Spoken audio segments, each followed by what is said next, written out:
când ai crescut, să arăți din ce ești făcut. A venit momentul să știi oare cât de tare poți fi. Hai, arată că poți, lasă-i mască pe toți și lovește să le șine pe coți. Trimite-i la casat ca pe niște rable la remat, să înțeleagă că au intrat pe teren minat.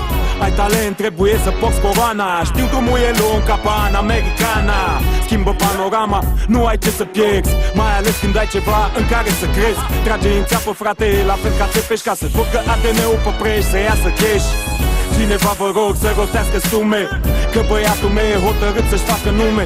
Nu e timp de glume, citește adversarul și unde doare cel mai tare dă cu parul. Lovește cu ciocanul, preia controlul dacă vrei să-ți asiguri viitorul. Dă tare! Tu ai vrut de când ai crescut să arăți din ce ești făcut.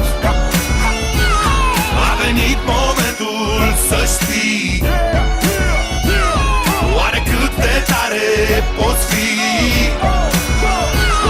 Poți să lupți și să pierzi sau să pierzi oricum, așa că dă-le să sară, dă-le să sară. Dă-le noapte de Arad și beton de București, dă-le să sară, dă-le să sară. Dă perversă de Craiova serios, ca în Moldova, ca să știe tot ce și cine este la prova. Și faci tot ce faci să faci și să faci bine, nu te dai în spate nici cu glonț după tine. Din sărăcie rea mai rău nu o să fie. Ai simțit ce ai trăit? Ești lacrimi și nebunie și nu-i lăsa că vor să-ți ia tot ce-a mai rămas drag în inima ta. Da, e chiar așa, cu sau fără motiv, ori intenționat sau nu, dă-le nu doar instinct. Că nu suntem tari de cap, dar avem capul tare și nu suntem doar vagabonți, o dăm tare. Tu ai vrut de când ai crescut